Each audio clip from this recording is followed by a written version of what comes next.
Okay, good morning, everybody. Welcome to the Little Lunch Online. I'd like to welcome the Captioners today, Marissa and Marissa and Emily, and Susan we've got from Auslan Interpreters. Susan has spent the week with the Prime Minister interpreting for him, so this will probably be a great occasion for her, I would think. Welcome to all of you, and welcome to Frank Panucci. We've asked Frank back because it's given us a bit of time to think about what's happened. Now, can I start by acknowledging that we meet on the traditional lands of our First Nations people? I'm on Kaurna land, and can I ask that everybody acknowledge the land that they're on in the chat pages, and we pay our respects to the elders past and present, and thank our First Nations people for their care of country and culture over many thousands of years. Okay, so the focus today is to bring people up to date with any new information from the Australia Council about where things are going, and for us to look at what is it that we can do, what are the ways that people can get involved, what's the information you need in order to be able to be more properly look after yourself and your art over the next few weeks at least. So I'll get Frank to start and tell us what, if anything's happened since the announcement. What is it we need to know? What is it about job keepers and job seekers that's now relevant, given that the bill's now been through the House? Anyway, Frank, bring us up to date. Frank, you haven't got you. Unmute yourself. Sorry about that.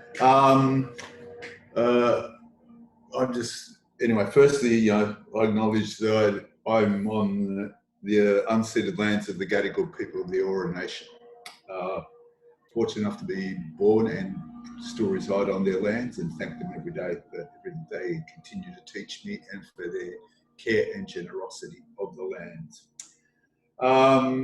So I won't go through. If people got particular specific questions about the outcomes for their own particular organisation, obviously we'll deal with them offline, one-on-one, rather than through this forum. Just quickly, we'll be doing more detailed analysis of the outcomes and sort of put that out as much as we can. The reality is, as you all know, we managed to support 95 organisations through the 4-year funding process, and then we went through an analysis and decided that the best way to try and assist organisations that currently fund through the... Sorry, can I interrupt? I'm interpreting, but I can hear a lot of feedback and it's really hard to hear you. So I think people need to mute or something. Sorry. Is that better? Is that better? Is there background noise? Is that the issue? Yes. Yeah? Yes. Okay, wait a sec. I'll try and... Can I just sort of try and change rooms for a sec? Because thanks, Susan. I think my neighbours decided to start cutting their grass.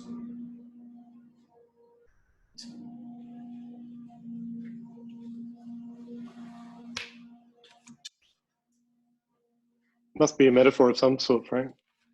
Yeah, I think so. Anyway, just let me see if I can get to a space where it's a bit quieter. Bear with me as I walk.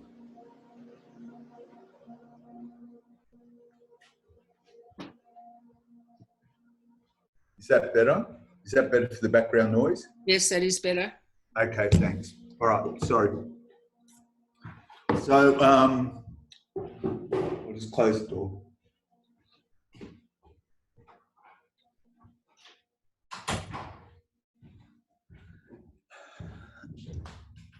These are home offices. Anyway, so we did the 30% reduction in the payments for 2021 for the ones that were successful with 4-year funding, and we've managed to therefore provide some funding to the current fully funded organisations who are unsuccessful for through 2021. And that's to try and deal with the COVID issue as well, because the reality is that what the impact of COVID will be ongoing and continuing even after all the restrictions and stuff have been lifted. The question of what access there is through COVID and stuff, we've put something up on our website and we'll try and keep updating that. We're around what are the potential options through things like the JobKeeper program in particular for organisations and their capacity to both support artists that are either, or their workers in their organisations are either permanent, full-time, permanent part-time and casuals. Casuals is a much more difficult area for us to get a clear handle on, and a lot of that's going to be through the interpretation of the ATO, because there's discretion in the analysis of that. Our understanding is that there will be a level of leniency, so I think people need to, in a sense, put their hand up and ask for put that case to the JobKeeper program and work out what that looks like. The other change that I think most of you are aware of is that in terms of turnover for organisations, if you are an organisation which is registered with the ACNC, the Australian Charities, whatever that acronym stands for, but if you're registered as a charity through that, your turnover has to have fallen by 15% and not 30%. So that's a change that came in after, after the original announcement and was put through the legislation as well. As I said last time, if people attempt to register to get funds through JobKeeper and they have difficulties with that, or they find there are certain aspects that don't seem to be working, they need to let us know, because that way we can make representations as much as we can through our own contacts to try and see how we can see if there's any case that can be made, if there's any, I suppose, how could I put this, any unforeseen, excuse me, any unforeseen sort of loopholes that no one picked up. And I assume there'll be more and more, there'll be those that come up, not just for the arts and cultural sector, but for other sectors as well. So we'll keep updating our COVID advice around that and things like that. We are still in conversation with the Minister's Office and the government around specific issues related to the arts and cultural sector. But in particular, obviously, our focus as the Australia Council is around that realm of the arts and cultural sector that we both support directly through our multi-year funding programs or through our grants programs, basically to be used, a pretty sort of shorthand term, fundamentally through the subsidised arts sector that we have direct contact with. Obviously, there's a much broader conversation around the creative sector as a whole, and those conversations have been done by industry representations as well to government, and we know that on a daily basis. I don't know if there's much more. I'd rather most probably just take questions, to be honest, Anne, unless there's anything specific that you feel you want to address. Well, I think that what you've done is highlight the real area, which is the independent artists who are going to have enormous difficulty. And presumably the $5 million resilience fund, is an attempt to support that, which seems woefully inadequate for the number of people who are there. So I'm interested in two things. What if anything, can be done about increasing the amount in that fund? And secondly, how are you going to coordinate that fund with the $10 million that's gone into the regional arts? Presumably will also be supporting a large number of independent artists. Okay. So the resilience program's was opened up and at the end of last week, the week before, and to date, I haven't checked the report today, but as of Thursday of last week, There were over 700 applications submitted and an equivalent number that were still in draft form, so the demand's pretty high. The 5 million, I think everyone appreciates that it's not going to, it is, in the scheme of things, not enough, but that's as much as we can scrape through through the end to the end of this financial year from our existing budget. If there were more funds coming down the pipeline, then we could be able to put them in. But currently, that's what we can scrape from our current. It's basically out of our existing budget. And we'll see how, if there's any way of finding more funds before the end of the financial year, we'll throw them into that as well. In terms of working with Regional Arts Australia and the $10 million that was allocated, announced last week for Regional Arts Australia, we have conversations with Regional Arts Australia. Some of it will be for, yes, to support individual artists. A fair bit of it will also be towards projects which, if you notice in the way that it was framed, it is actually to deal with not just the COVID impact, but drought, flood, and bushfire recovery as well. And that was a concern I think a number of us had, which was while all the COVID issue was going on, not to lose sight of the impact that a lot of those communities and artists reside in those communities have already been through with either, particularly bushfires, then floods and droughts, and how COVID then, in certain senses, a further impact on that, given that one of the original responses, in particular, the bushfire issue was, in trying to, how can I put it, augment regional tourism, because it was seen as a way of, getting those communities back on their feet and providing opportunities, then impacted now by COVID, where basically people aren't allowed to leave their houses, so therefore that wasn't going to work. And so I've already had conversations with Ross from Regional Arts Australia. We're in pretty close contact. We're not going to be too strict about sort of saying, if you've got money out of this, you can't apply to us, because it's just, our view around that is, because there's a whole range of state programs happening as well around the place, trying to do, address the immediacy of the COVID thing. And our view around that, even we had conversations with our state colleagues as well, is trying to sort of have some system in place where you try and coordinate. If people have applied here and they get money out of that, don't get it out of that, it just delays things too much. And we're more interested in turning money over as quick as we can, and we're prepared to where someone manages to get some funds out of two different sources, given, how can I put it, where people are currently at. That may not be a bad thing either, to be honest, Dan. Okay, that's great, Frank. That's really good news for people. That's terrific. People, if you've got a question, stick it on the chat line, or stick your hand up on the chat line so that I can let you in. So I suppose one of the things that we could think about is, what is it that we could do that might help increase the $5 million in that resilience fund, since clearly that's going to be important. Anyway, let's think about that for a bit. Sure. Melissa, I think you've got your hand up. Oh, sure, I'll go first.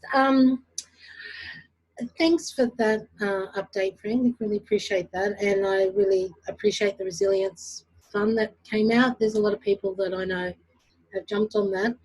You get Centrelink, and whether it's Job Seeker or Job Keeper, my feedback from people talking to me has been they all feel like they're a slightly complicated case.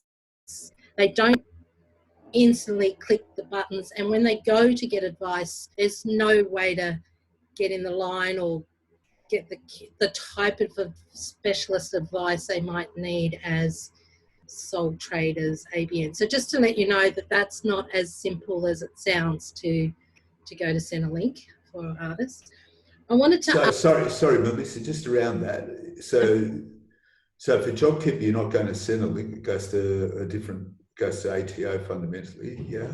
They've got to go, that's right. The job, But the job really hard to get through, to get advice, to know how to apply in the first place. Yeah. All right. Yeah, not so much the job keeper, sorry. Yeah. I wanted to know, in the strategy of Australia Council, what advocacy is it about taking advantage of the attention there is on the arts at the moment during isolation? How many people are relying on books and music and films online and all these creative outlets? Has the Australia Council got any idea about jumping on that bandwagon and pointing to it, saying, look what we do for your life?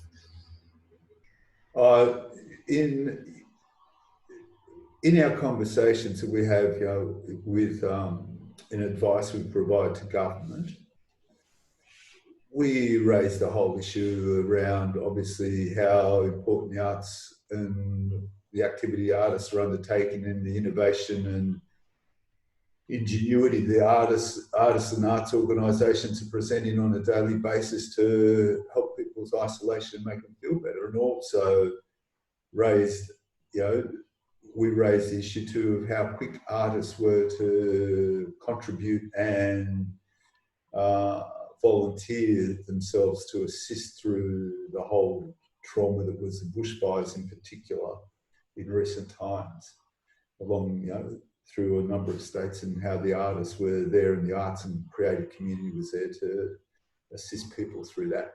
And now that they are in particularly being impacted by what's happening, how that, is something that should be forgotten. Yeah. How can I put it? But and we've provided some some social media channels for artists and arts organisations to put their information out there and actually disseminate it. And that's also a way for us to be able to demonstrate back into government, the breadth of the work that's actually taking place.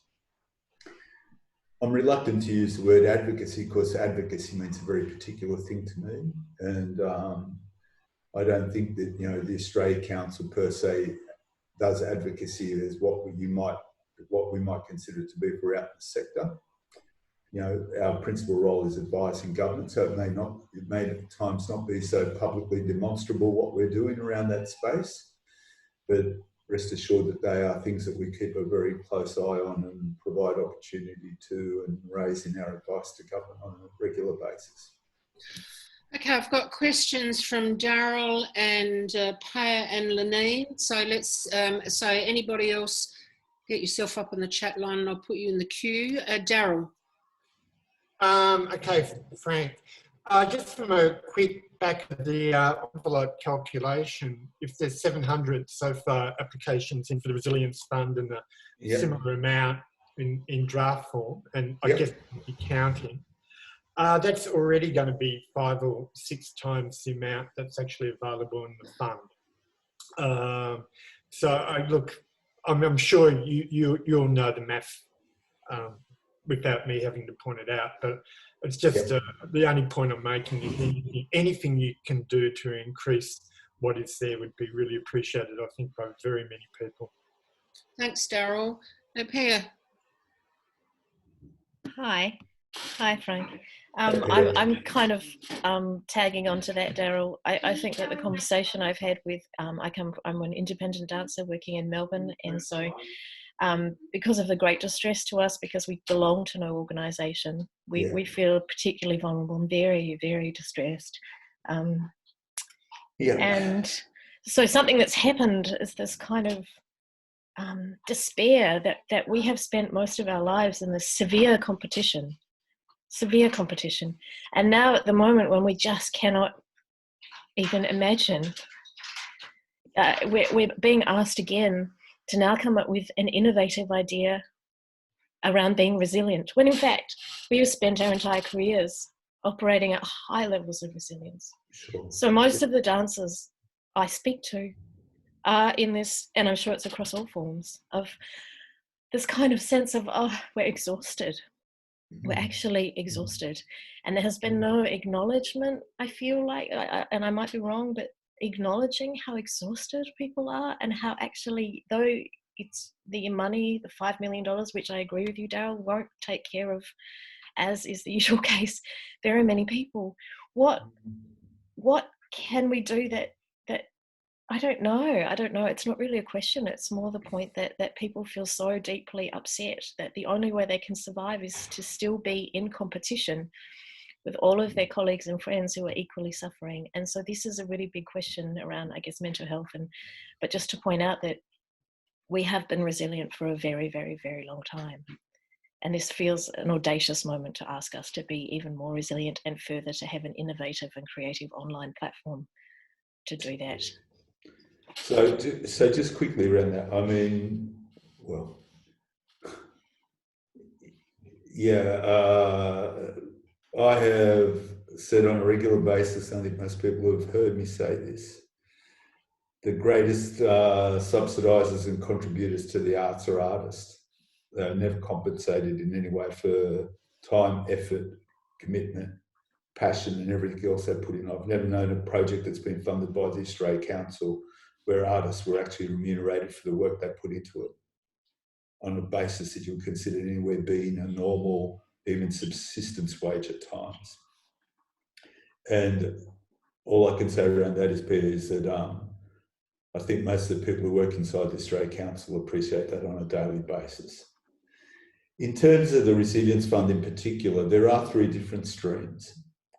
The survival stream was basically, I suppose, inverted commas, emergency relief, because we know that in things like if you are able to finally get through the labyrinth of job seeker, and if JobKeeper does come in, JobKeeper will be back paid from, even though it starts in May and you're eligible, you get it in you get it back paid dated to start of April.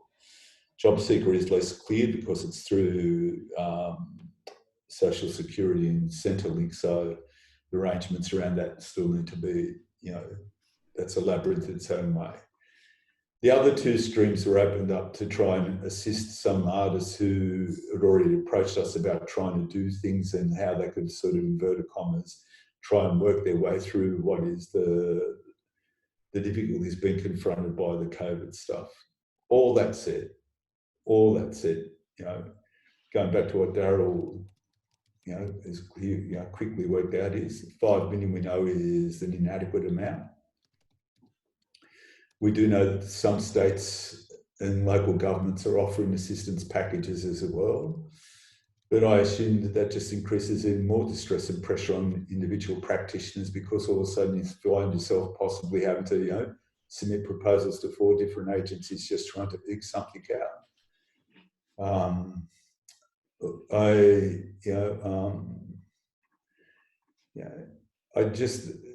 think people need to also, at this time, looking out for each other, and the mental health of each other is a really crucial thing. And I noticed in the money that the government announced, around the package that it announced, there were significant funds going to an agency like Support Act, which is concentrated particularly in the music sector. There are other similar things across different areas of practice. But I don't have an answer. I don't have a quick flight answer to the issues you raised, Pay. I think that, I think I'm just wondering, like in a larger philosophical sense, is if this will catalyse an actual entire reframing of how we treat our artists, how we think about value, and how we talk to the government about why it's valuable. I think that's a fantastic question for us here, and people are responding in the chat line. Can I come back to that at the end, because I think we'll have to set up a little lunch online. The Australia Council's not actually going to help us with that topic, I don't think. I think we're going to have to reframe. And there's a couple of things have come out that I think we need to pick up. So if you can hang on, I'll just finish with Frank, and then we'll return to what we might pick up and how we might deal with it. Is that okay? Yeah. Great. Lenine.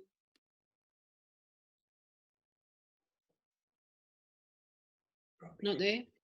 On mute. Hang on, I just had to unmute. Sorry. There's a lot going on. Hi, everybody. Thanks again for coming online, Frank. This is really great, and thanks, Anne, for facilitating. Basically, my question was sort of starting out where David went and where Pia went, and then the third part of my question was obviously with, I jumped online today and had a look at the application package, and without criteria and making internal decisions, I was wondering, it's obviously can't simply be a first in, first serve. No. You're back on mute. You're back on mute. Okay, I'm off mute again. I've got a little barnacle today. So basically, my question is, so when I was doing the APAM state-based conversation, there was some very mid-career practitioners and artists and some quite senior artists who were all talking about this need for time, and that they, a little bit like what kind of maybe Pia's sort of asking as well, but that the desire to feel like if you don't get in the pool now, you're going to miss out. And that a lot of artists were feeling very emotional, obviously, but a lot of performing artists were saying, like, our entire practice is based on the live experience, and it's going to take us a little bit of time with each other to have that reflection about what professional development we could even do. Some people were even talking about, a year's worth of international touring that was around kind of racy, interesting content. And now they're thinking in 12 months' time, is any of that work going to get picked up by any international venues? Because it's probably not going to be the right moment for what audiences may or may not even be interested in if venues even open again. So I guess it's a little bit of feedback, but my question is really, is there time, and can that be communicated in some of the messaging? Because I think particularly in the performing arts sector, we're feeling an urgency to put a hat in the ring for some resources, but we're also really struggling to work out, apart from running free online dance classes on Instagram, what the heck we're supposed to actually do to change our practice in this period of time. Feels like we're not as adaptive, and particularly around broader community engagement stuff. I mean, that's just taking a lot of, friggin' thinking process without us being able to work out what we can apply for. I've got 2 minutes left, Frank, so. Quickly, it's not first in, first dressed, best dressed. There are criteria that sit underneath it. We'll do an internal assessment so we can turn them around quick as we can. In terms of, there's a lot of flexibility in the streams that we've put up, particularly in the not the Survive one, but the other two, in terms of if it's money for reshaping and thinking about stuff, that's fine as well. It's not about a project with a definite, product at the end, or something, an outcome outside of people get together and talk through stuff. So, I mean, that's something that's it. The world will change, and I think I said this last time, I don't think there's a switch that gets turned off and turned on. Once we're through all of the restrictions and stuff and the switch gets turned back on, I'm not of the view that things will go back to the way they were just like that. I think there'll be a moment of reassessment across a whole range of things, and we're still hearing, all the indications are that it's more likely than not that international travel won't reopen per se until 2021. Frank, I want to ask you a last question. There's people want to know about the earlier grant round. When you're going to February, I think it was, wasn't it? When are you going to announce that February grant round? Well, hopefully it'll be next week. I'm just going through the final assessment. The assessments got completed just before Easter on Thursday before Good Friday. We had the final assessment meeting. We're in the process of pulling all those decisions together and trying to work out what the rankings are and how the budget gets allocated. And so hopefully by next week we'll be able to get out to people. Try and do it as quick as we can. Thanks. Now, one last question from me, really. We're obviously going to have to talk about what it is we can do to help increase that resilience fund. since that's so critical. But somebody's asked whether you've been to any of the philanthropic foundations to get them to match your fund. We are in conversations with some philanthropic entities about possibly utilising funds. Some of them, some of those conversations are about possibly, working and supporting the Resilience Fund. Some philanthropic agencies, have particular issues they might be more interested in supporting as well. So we're in those conversations. Whether they come to fruition or not is, hopefully they do. Okay, so some of the things we might want to do, the Australia Council might want to do, we might be supporting what you do and we can be in conversation. And actions that we take might be more uncomfortable for the Australia Council, like people need to talk to their MPs and, there needs to be a bit of public conversation about how to improve that. One of the things that would help is if you return to your previous practice of, alongside the list that you've published of who you've funded, you actually said how much money there was and where they are. Are you going to do that? Yes, we will do that. It's just we got them up as quick as we could last when we made the announcements. Yeah. So can we ask you to do that? Sure. Because as you'd understand, some kind of a campaign's going to get mounted. So that would really help to do that. There's a million other questions, but I think I can stay on a bit longer if people want. I think that the most sensible thing for us to do is to actually work out how to move into a conversation that we have where we get together some ideas and then we come back to you and talk to you about what those are. So I'm keen to actually move us forward. So what I might do is wind up this bit and then just do a little bit of housekeeping and then talk to people about when we might have the conversation about what action we can take to support people. Norm, Sarah, does that suit you? Yeah. Yes, that sounds good. Thank you. Great. All right, Frank, it's been terrific again to have you. And it is important that we are able to keep talking to you, even in just short bites, so that we don't get too far away, so that we feel as if we're all still part of one national family. So I'd really like to thank you for making yourself available. Yeah, look, I'm more than happy, as you all know, that there's 5 million meetings going on all the time, but if I just get enough notice, I can try and make time. More than happy to keep cutting time out. Great. All right. Thank you. All right, let me just tell you a couple of things.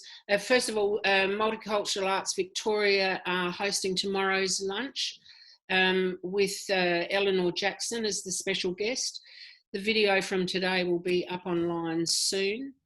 There's a lot of material here in the chat line about things we need to think about and do. So, and if we take up Pia's question, there's the big question about, is this now a time to start promoting the idea of a living wage again, and how would we do that?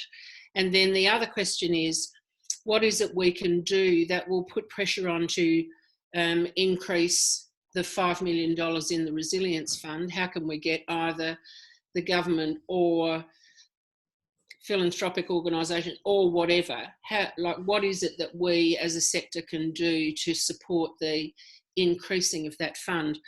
So I'm going to suggest that Norman, Sarah and Elliot, that we have a conversation, and we need to program a little lunch online to actually address those two questions and say how can we, it's time for some action. We need a bit of a plan here. And then once we've got a plan, we can go back to the Australia Council, or we can say to people, now's the time to talk to your MP and here's the script. And anyway, so I'm keen to move us forward. So we might have a discussion at the end, when we finish today, and work out when we can actually program that as soon as possible. And then we'll send you a notice saying, we've programmed this discussion in. Can you come in and we'll have a plan. One about the living wage and how that might be forwarded, and one about what's the plan to increase the $5 million. Does anybody disagree with that? Anybody got their hand up saying, shut up, Anne? No. Oh, that's good. Lucky, I'd say. Emily and Melissa, thanks for the Marissa. Thank you for the captioning, and Susan, thanks very much. And that's it. We're done for today, and we'll talk to you tomorrow, and we'll email you about how we're going to pick up those important topics. All done. Bye. Bye all. Thanks.